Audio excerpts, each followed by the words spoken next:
Yes, welcome into Action Movie Rewind, where we do deep dives into some of the most prominent, popular action movies of all time on Mackie and Judd. This is sort of the rebooted version of the show, because we did a bunch of these between 2020 and 2021.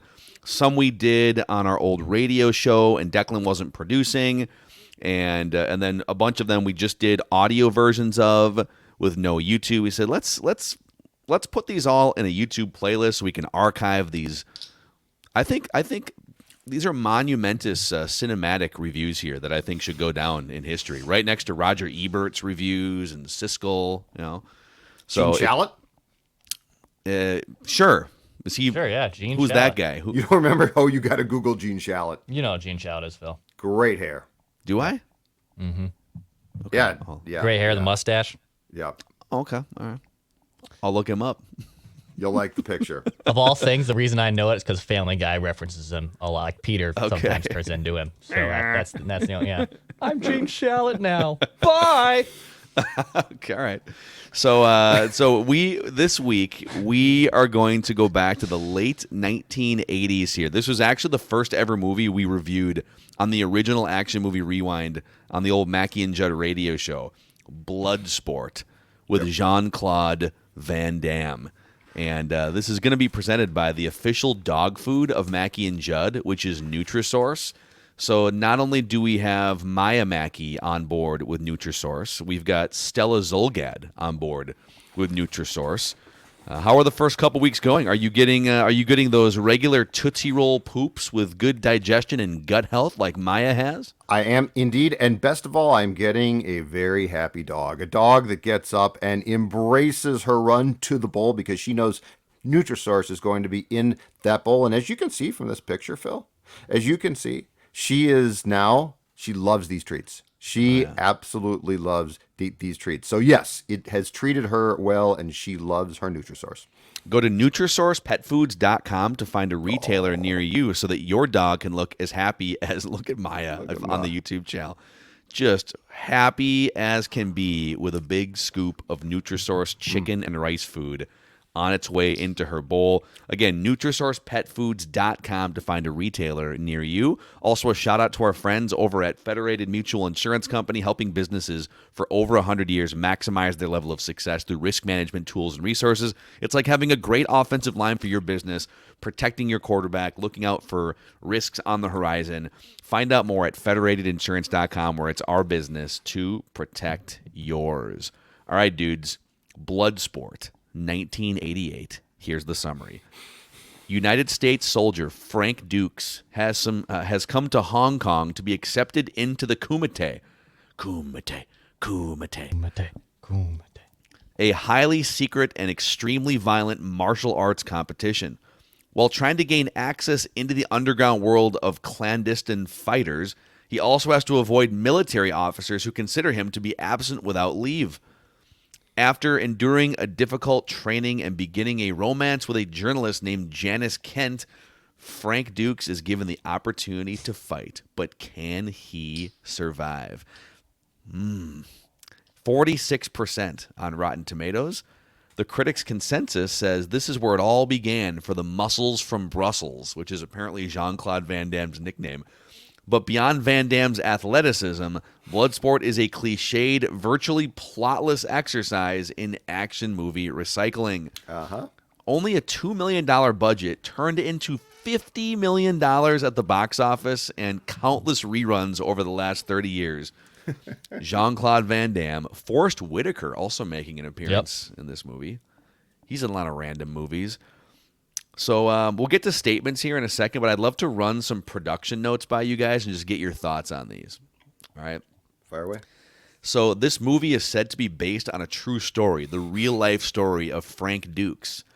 But after the film's release, many of Dukes' claims were disputed, including by co-screenwriter Sheldon Lettich, who claimed Frank Dukes fabricated his fight record and the existence of the Kumite. So there's a photo from the 1970s. There's a photo of Frank Dukes holding a 1975 Kumite tournament trophy, and it's in Black Belt magazine in the November 1980 issue. They did a big feature on him. This is like 8 years before the movie came out.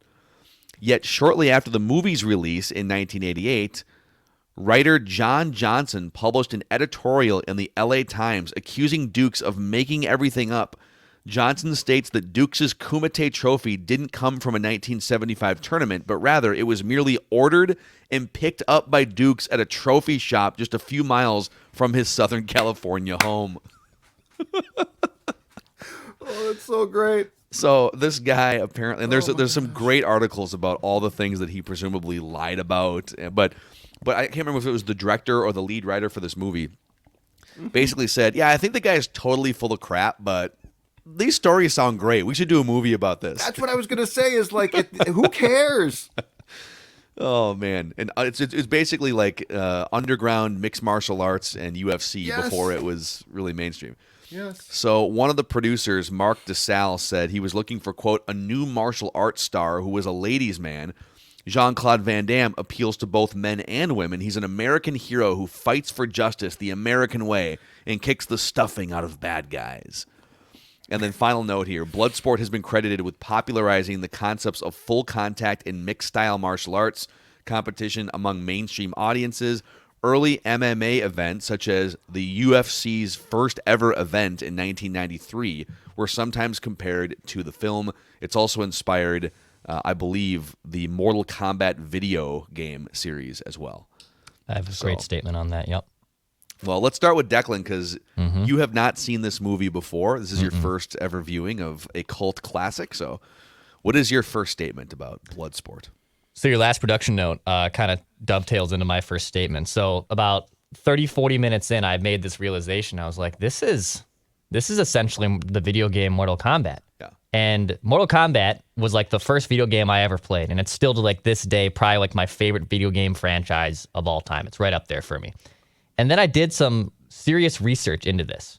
And it turns out that they were Mortal Kombat. Ed Boon, who was the creator of Mortal Kombat with Midway Games, they went as far to when they saw this movie that they literally offered Jean-Claude Van Damme to be his own character in the first Mortal Kombat. Yeah. And essentially what happened was there was talks that Jean-Claude Van Damme had a deal with Sega and Sony, Sega, not Sony, with Sega to make their own video game, their own fighting video game. And they were holding out. Ed Boon even wanted to send a concept to Jean-Claude Van Damme to like, no, dude, we want you to be a character in this game. And eventually it fell through. Mortal Kombat turns out like 10 video games over the next 20, 30 years. Arguably the most violent, but also one of the most successful video game franchises, too, of all time. And when you're watching this movie, and as someone who's a big Mortal Kombat nerd like I am, Frank's character is essentially who Johnny Cage is in Mortal Kombat. I was gonna ask, is he Johnny Cage? And then I pulled up Johnny Cage's wiki, and in the first paragraph it says Johnny Cage is inspired by martial arts star Jean-Claude Van Damme. Yeah. So I will say Johnny Cage in Mortal Kombat, the franchise, is definitely a lot more charismatic than Jean-Claude Van Damme is in these movies. Like Johnny Cage is overly confident in the video game. I don't get the overly confident from Jean-Claude Van Damme in this. And the weirder thing is Chun Li, who's the antagonist in this movie, basically looks exactly like Liu Kang. Like if you Google who Liu Kang is in Mortal Kombat, who is mostly the hero throughout the entire series for the most part. There's so many characters that it's hard to pinpoint one hero, but he is the hero in the first two games and in the first two iterations of the movies that they've made. Chun Li is basically looks exactly like Liu Kang. Yes, and from this the red headband and everything. Yeah. From the cheering, and then even Chun Li saying "You're next." Like there's the famous Mortal Kombat line is "Your soul is mine" from Shang Tsung. Like that. Yeah. That's the famous like "Your soul is mine." So like there is an insane. I couldn't believe, and I had no idea that these correlations existed until I did a Google search. But Bloodsport is essentially the entire basis of the entire Mortal Kombat franchise series. Yep, it's amazing. Yep. Yeah, Judd, you probably were a little old before you got into like, you know, the Sega. I think Super Nintendo had a version of Mortal Kombat too, if I'm not mistaken. Yep. You were an adult by then. You were. I didn't play. That's awesome though. Yeah, no, that's. I was thinking the same thing, and then I did the same deep dive that you did, which is this is pretty much Mortal Kombat, isn't it? And it turned out to be the inspiration. So, all right, Judd, your first statement on Bloodsport. So this is my second time seeing this film. I would say this now. So like this was, to Phil's point, our first film. So like this was our starting point. Okay. Since then we've watched what? Probably 100 60 films, 60 films. I don't know. Anyway, with now context to like what this film means in the AMR genre. Jean-Claude Van Damme and Steven Segal are the two worst actors of anybody we have. And I mean, there's some questionable ones, but Steven Segal and Jean-Claude are the two worst actors that we have in our archives, our franchise of AMR, beyond a shadow of a doubt, I think. Like, would you put? Yes, if we did a Mount Rushmore of bad action movie actors, a pecking order, yes. Those guys are fighting for the George Washington spot. Yes. I think Keanu Reeves is on there somewhere. A young Keanu is definitely. A young Keanu, yeah. Stallone is pretty bad too, but Stallone playing Rocky tends to be better acting because it's kind of just his character. Yeah, he's good at that role. He's really good at that role. So I'm glad you brought up the Steven Seagal thing here because I found an article on Ranker.com. And it highlights the insane story of Frank Dukes and all the different lies or claims that he made. And the first thing on this list is, I had no idea until I searched this. Frank Dukes claims he was offered $25,000 once to kill Steven Seagal. According to Dukes, someone offered him $25,000 to assassinate another noted martial artist, Steven Seagal. No records exist of Dukes reporting this to the police or of him actually attempting to snuff out Seagal, and so it remains a mystery. Oh my God, Frank Dukes that is awesome. Is one of the greatest liars of all time. Yes. That is great. Dukes also claims he sold his prize sword to save orphans in the Philippines. So he apparently won a sword for winning the Kumite, but of course he no longer owns it. Where's the sword, Frank? He sold it to pay for a mission to rescue orphans from pirates in the Philippines. He says many of them now reside in the United States and are loyal enough to take lives for Dukes. What does that mean?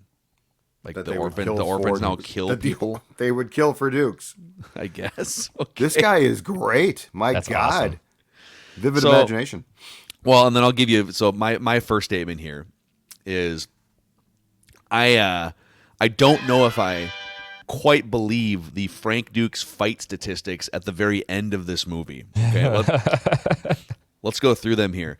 So at the end of the movie, it says on the screen, it says from 1975 to 1980, Frank W. Dukes fought 329 matches. 329 matches in 5 years. Let's do the math on that real quick. So He's busy. 5 times 52, so that's it'd be 260 weeks. So he is averaging about a fight and a half per week between 1975 and 1980. Now there's some tournaments where you might fight 4 times. Yeah, exactly. But, he retired undefeated as the world heavyweight full contact Kumite champion. Apparently he was 329-0. Mike Tyson lost a couple boxing matches here and there, some of the great Brock Lesnar, by the way, gets beat in mixed martial arts matches. But apparently Frank Dukes was 329-0. Mr. Dukes still holds 4 world records as of 1988 anyways. Fastest knockout, 3.2 seconds. Fastest punch with a knockout, 0.42 seconds.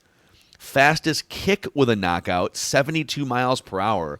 And most consecutive knockouts in a single tournament with 56. 56 in one tournament? How are you fighting 56 people in one tournament? How big is the bracket? If you're going to lie that much, wouldn't you come up with plausible statistics? Well, if you built out a bracket that involved fighting 56, unless it's like a double elimination, you're facing some guys twice. But if you play in an NCAA tournament, 64 teams. Yep. You're only playing 6 games to win. Right. So would my math be right on this? So what's 56 divided by 6? It's 9, about 9, right? So you're So 64 times. Are you telling me this would be like a 600-person tournament or more? I don't know. But congratulations to Frank Dukes for.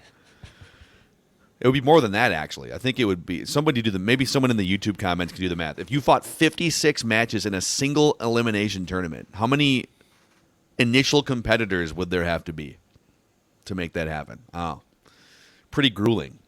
So, anyhow, yeah, I don't know if I believe the Frank Dukes legacy and statistics. All right, my next statement. This is more of accumulation of all these hilarious action movies we've watched. But what is with people punching hilarious objects in action movies? So in this movie, in the first 45 seconds, I think, there is people punching ice cubes, coconuts, 2x4s. Steven Segal is just consistently popping that 2x4 wrapped in rope all the time. Yeah. There is a collection of our action movies where people are just punching random things that I don't think necessarily toughen you up. Like, I don't understand what would be the lure of punching a coconut, punching an ice cube. I find it absolutely hilarious that we have to really go over the top in these action movies to prove what's a random object we can bring in the fold. How strong can we show this guy? And then let's show him breaking it. Let's show him breaking this coconut. Let's show him breaking this big block of ice. I find it absolutely hilarious. So I did a dive in my Frank Dukes research. I did find his Instagram page, and he hasn't posted anything since 2017. But there are 3 videos on his Instagram page of him at some sort of like martial arts showcase event where he is breaking champagne bottles. There's a video. So he's not totally full of crap in terms, like, the guy has some game when it comes to martial arts. Not that he's not a liar, but in one of these videos, there is a full bottle of Jack Daniels on a table. And he breaks the bottle of Jack Daniels from the top. So there's a cap on it and everything. And he applied, like, much like you're breaking a brick, where he does the break the bottom brick thing. He is hitting this Jack Daniels bottle at the top on the cap and shattering the whole thing, and the liquid goes everywhere, and somehow not also cutting his hand as he's doing this. So, dude, I think especially with like martial artists, they just like to show off the weird things that they can kick and break and punch and not have permanent damage done to their bodies. Okay, back to Judd. All right. The agents tracking Frank Dukes are incredibly incompetent. Oh God. That, like, and like, if you're gonna if this film is based on a in air quotes true story, right? You make these guys out to be like cartoon character buffoons. Like, their level of they fall into a canal. Like, their level of incompetence is Keystone Cops. That one scene where they're chasing him to the weird song. There's a great YouTube remix where they replace the song that was playing as they're running through the city, and they're chasing him, and somebody replaced that song with the Mentos commercial song. Oh my God. Mentos freshness, Mentos, and at the end it's him like putting his thumb up in the air as they're falling all over each other. It is, though, the level of incompetence from these guys who are supposed to work for the government and track this guy down, right? Bring him back, and then how they like lose him consistently. Yeah, it's basically, it becomes a comedy. Well, they bust out their tasers at one point, yes. Right? And of course, to your point, by the end of this thing, they've given up entirely, and now they're just sitting front row cheering him on at the Kumite. Yes. Like, whatever, let's just go get some tickets to the Kumite. Yeah, exactly. This underground fighting ring. Anyway. So no, I fully agree with you on that one. Okay, my next statement, and this might be the deepest dive here of the episode. Mm-hmm. I feel like the reporter gal violates journalistic ethics a few times. Oh boy. I got that in my notes, yes. So she's sleeping with the subjects that she covers. She's intervening in the story by going to the police to try and shut down the Kumite. Yes. And then she's just openly cheering for him at this event in the front row. Yes. So at first she goes undercover somehow. She gets in undercover, pretending to be a valet or something. And then by the end, she's just like very clearly Frank Dukes' girlfriend. And just sitting front row. This thing. It's so true. I don't think so. Let me get this straight. So these two, they meet. They apparently go on. We see them go on one date and hook up one night. Yep. So maybe they went on a second date, but they just met. They hooked up once. They're in a foreign land, right? And yet they get into this highly and emotionally charged fight in the hospital and are asked by a doctor to leave the room.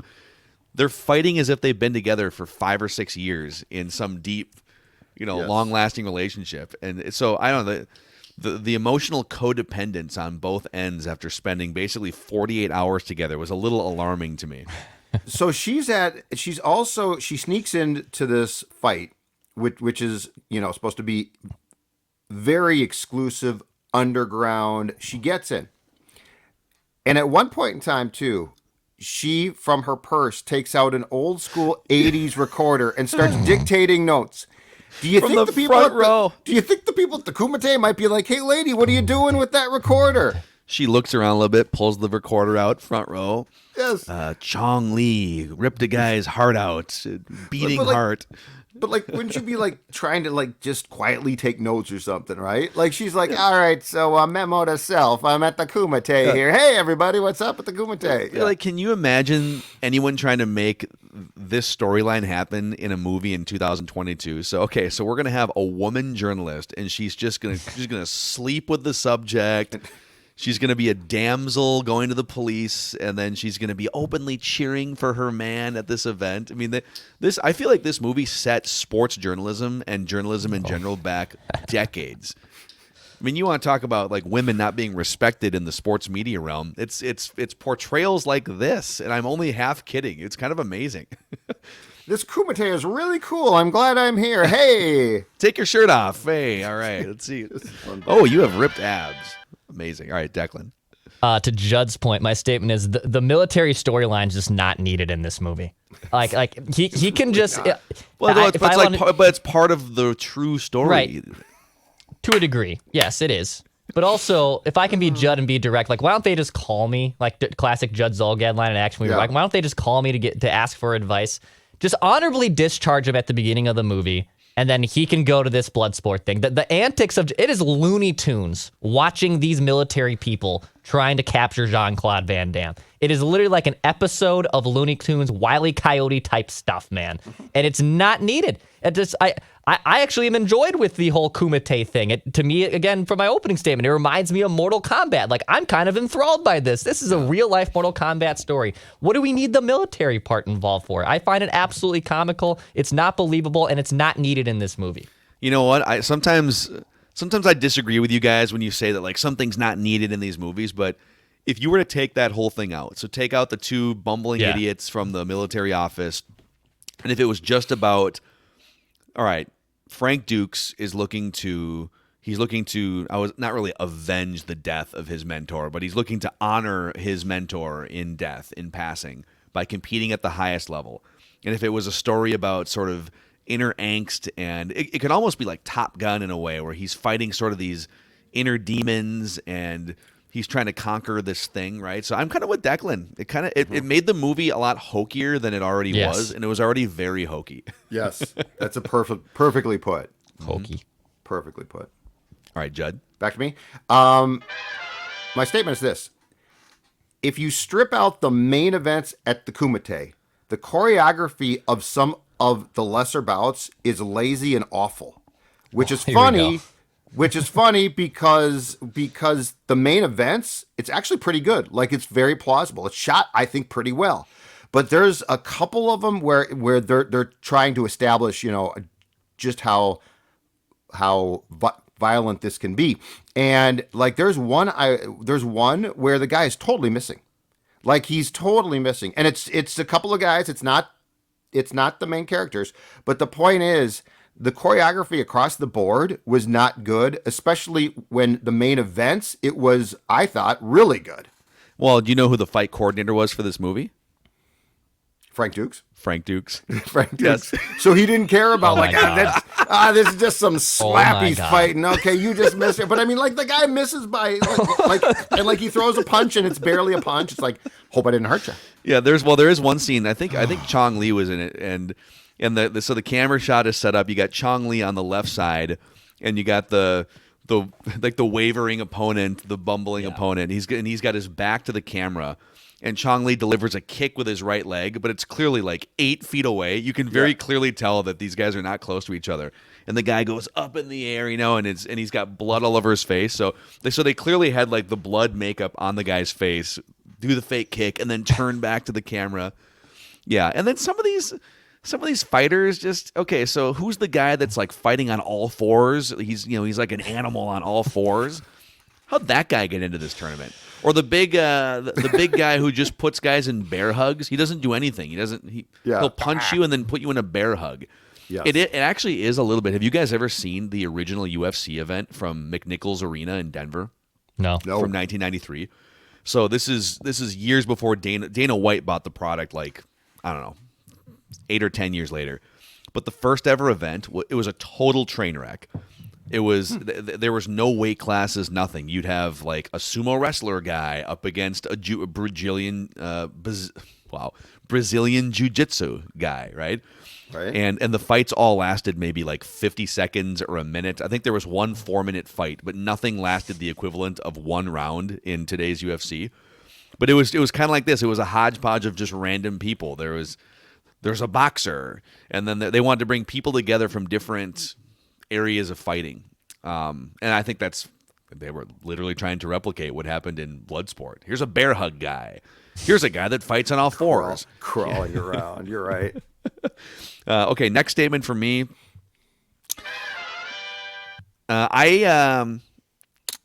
Let's talk about the early part. All right, child Frank Dukes has questionable clothing choices, and the acting was also terrible. So did you guys notice he was wearing a New York Giants shirt and a San Francisco Giants hat? So he just likes Giants, I guess? Yeah. And his acting was just off. I mean, just terrible. Where did they there's so many of these actors that never really acted again, ever. You can count on less than one hand easily how many actors went on to actually have careers. Jean-Claude Van Damme and Froest Whitaker, basically the only two. Yep. But yeah, that was such a weird opening scene. They're going to go in and steal the sword. And Frank Dukes is sitting in there with his San Francisco Giants hat and New York Giants shirt. And then the dad winds up respecting him because of his personality as a kid. Yeah. He wasn't going to steal it. He was going to put it back. Yeah. And another odd nod to Mortal Kombat was that sword. That was a katana. And katana is one of the more prominent characters in Mortal Kombat. So again, another connection to Mortal Kombat. Oh, amazing. All right. Any final statements from you, Dex, Judd? Just one.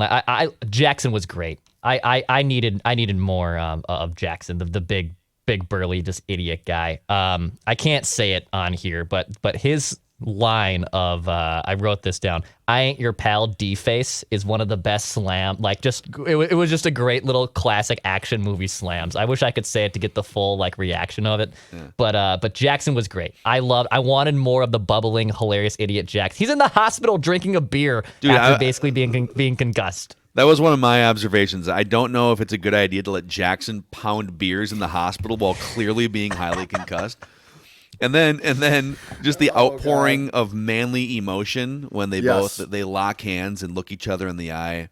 Yes. Anytime you need me, anywhere, I'll be there. And then Jean-Claude Van Damme says, I love you, brother. And Jackson says, me too. Because he can't say I love you back. That would be too far, right? That would be showing too much emotion. But I think that guy went on to have somewhat of a career. He was in one of the frat films, right? Yeah. Frat boy films? Wasn't he in Animal House? No. I think he was too. He would have been too young for that because I think that was 79. Let's see here. But he was in He was in something that had like a frat boy approach to it. Let's find him here. We can't continue forward. He was find his career. Revenge of the Nerds. Revenge of the Nerds. That's Revenge of the Nerds. I'm sorry. That's what I meant. Yep. Okay. What else? Has he been in anything recently? I think he was also in an HBO football show that Chris Merloni was in the 80s as well. Wow. I think there was an HBO football show based around a Los Angeles professional team, and I think he was like a linebacker in it.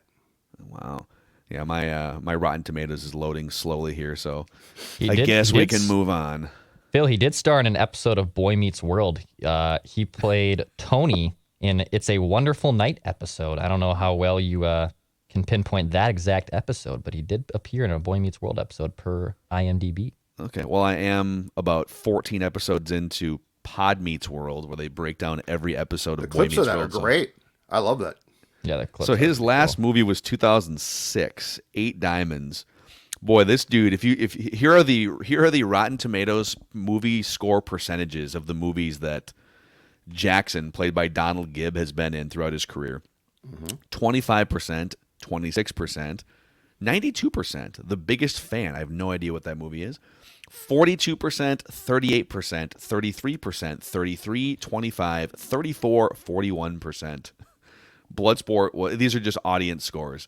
Bloodsport was a 74%. So he's basically just in these terrible movies for the last 30 years.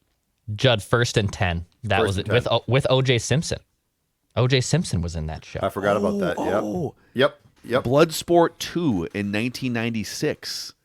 It did not have Jean-Claude Van Damme, but it did include Ray Jackson. And he is in. They've made like a few other like Bloodsport other sequels, and he has appeared in those. Jean-Claude Van Damme has. According to his IMDb, I haven't seen them, but Jean-Claude Van Damme has? Or are they just Yeah. showing... I thought I read that he had... Maybe they're like showing... Are they showing footage of the first one maybe, and he's getting credited for being in those? Because I don't think he acted in those. I don't know. We've already probably dove way too deep into this. Yeah. But, And he really doesn't act, so I love you, brother. yep. Okay, Jed, any other final statements from you here? No, I'm good. Okay. I'm good. So, all right, those are your statements from I'm good. Bloodsport. All good. We will get to the definitive villain rating here and the overall entertainment score. But this deep dive into Bloodsport, presented in part by our friends at Equity Partners. So if you are looking to make the house selling process easy and hassle-free, give a call to our friends or go to their website, equitypartnersmn.com, and find out how you can take advantage of their WeHab program, which you partner with them, and they will fix up your home, whether it's simple fixes to total remodels, to help you get the most value for your home as you sell it. And the best part is you can put offers in on your next home, non-contingent on the sale of yours, when you partner with Equity Partners. EquityPartnersMN.com, 612-999-2244, 612-999-2244. Also, hey friends, don't be ashamed if you suffer from ED. A lot of guys have that problem, and that's why Valley Park Medical Clinic is here to help men in the greater Minneapolis area solve this problem. The treatments are surgery-free, drug-free, and non-invasive, and the Valley Park Medical Clinic team is highly trained. They'll work with you in a discreet manner. It will make you feel right at home, so you can ask any question in a professional and confidential environment. ValleyParkMedicalClinic.com. All right, dudes. So we're looking for the definitive villain ranking here. Chun Li is our villain in this movie, and the criteria is how iconic are they, how ruthless are they, and how charismatic are they. To this point, the best villains that we have rated, Cyrus the Virus from Con Air last week was a 10. Castor Troy from Face Off was a 9. Dom Toretto from Fast and the Furious was an 8.2. The aliens from Independence Day were a 7.8. The F5 Tornadoes and Surfer Bodie round out the next two here. So how would you grade on a 1 to 10 scale Chun Li, iconic, ruthless, and charismatic? I think on a ruthless scale, he's high. Like, I mean, he's very ruthless. He's killing people in fights. So that goes without being said. Mm-hmm. I think charismatic and iconic. He's not a perfect 10. I don't think he's a dud either. I would give him a 6.5. I don't know if that's too low, but I would give him a 6.5. Yeah, that's fair. I mean, he did inspire, in terms of how video iconic is he? Yeah, he helped inspire a video game, so True. he does get some points for that for sure. Okay, Judd? I don't think that I have another film where my ranking of the film and the bad guy are going to be so separate and different. I'm going to give him an 8. I think he's pretty iconic. He is. I mean, I will say, I will give them credit. The one scene that I thought they did a really good job of trying to sell was the fight where Chun Li gives his opponent a compound fracture, and they show the bone sticking through the guy's leg. Yeah, that doesn't make it on the WGN version of the movie. Yeah. But yeah. It's actually, but I mean, it's pretty well done. It's sold pretty well, so I'm going to give him an 8. I think he passes a lot of tests. He does. It's a 7.5 for me, which makes it a 7.3 average, tying him with Surfer Bodie from Point Break. I think he's a little bit more iconic than maybe you'd think at first glance, just because of how much of a cult favorite this movie is, and just how he helped inspire Mortal Kombat. He lacks a little charisma. You know, he gets up there and kind of thumps his chest a couple times, but he doesn't have a lot of dialogue. Yeah, he scares me. I wouldn't. It's not a 0 on the charisma scale, but he could mix in a little bit more charisma between the fights. What more do you want? He broke a man's leg and he killed a man. He snapped his neck for effect. I think if you did the Jared Allen calf roping celebration after you break a guy's leg, just show a little personality. I mean, he didn't need to, and he snapped the guy's neck for fun. Yeah, it's pretty amazing. So there it is. Okay, it's incredible. He's tied for 5th. The worst ones we reviewed, not counting the personal demons in Top Gun, because there really is no villain in Top Gun, are the British car-loving gangster from Gone in 60 Seconds and Senator Trent from Hard to Kill, below a 4. So, okay, we're looking for a 1 through 10 entertainment value score here on this movie. The most entertaining movies we have reviewed to this point in the reboot are Con Air, 9.7, Top Gun Maverick, a 9.3, Independence Day, an 8.7, and The Fast and the Furious, an 8.5. The worst movies we've reviewed are Gone in 60 Seconds is a 4.7, Hard to Kill is a 5, Twister is a 6.7. So we'll start with Declan. I'm gonna stick with the same number I gave Chung Li. It's a 6.5 for me. I think the Mortal Kombat factor helps me be interested in this movie, but in general, it's very Jean-Claude Van Damme, as we said on the outside, is just not a very good actor. Even though it's funny sometimes, like just watching him try to act.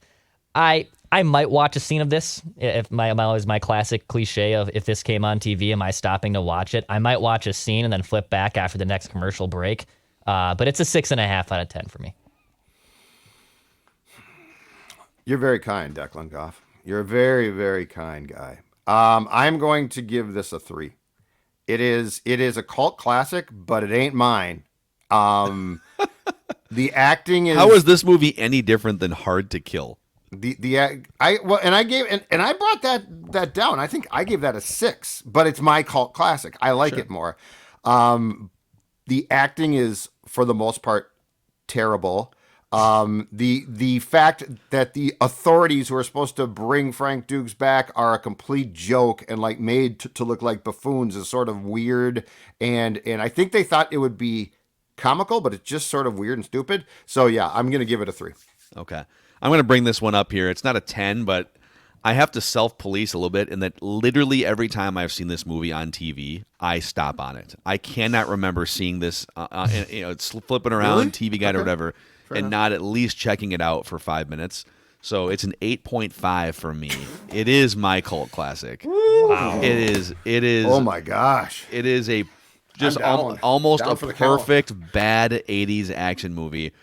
And so that gives it a score of 6 between us, which makes it the 3rd worst action movie we have reviewed among the 12 or so since bringing back the franchise. So there you have it. All right, I'm going to give you guys 2 choices here because I kind of like the idea of going down this path of there's some movies we haven't reviewed in the first iteration, and we will re-review some of the classics too, but Sure. There's a couple that have popped up. People want us to review RoboCop, which I've never seen before. Okay. It's like early 90s or late 80s. Yep. We could also mix in another Fast and the Furious movie. We could go Too Fast, Too Furious and keep going down the path of that franchise. Mm-hmm. I'll throw this one in too. Rocky 3, which we did it like 2 years ago in the first iteration, but Okay. you guys want to go down a new path in RoboCop, the Fast and the Furious franchise path, or do you want to get a Rocky movie under our belts? Dex? I vote Too Fast, Too Furious. Yeah, I think that's where I'm at here too. Okay. I like to also go from I don't like staying in the same genre, and like what we did Hard to Kill last week, we did Bloodsport this week, so Yeah. we did that genre. So let's flip it back into the millennium here. let's do Too Fast, Too Furious. 148. 148. This film's a winner already. I give it a 10. Also, getting more feedback from people. It sounds like the third one is the one, that Tokyo Drift one, that You could skip. we could skip that one. You could skip. Okay. So maybe we'll There's do some- Too Fast, Too Furious, and then go to the fourth one at some point. There is no Paul Walker. There is no Toretto's in Tokyo Drift. There are, I think, one or two characters that do appear back in the franchise, but like it's not necessary. Like little Bow Wow is the lead in Tokyo Drift. It has no point. It's not needed. Okay. It's not needed. That's fine. That's fine. So, all right, Too Fast, Too Furious for next week. Every single week, we dive into the most popular and oftentimes cringeworthy action movies of all time here on Mackie and Judd. This has been Action Movie Rewind.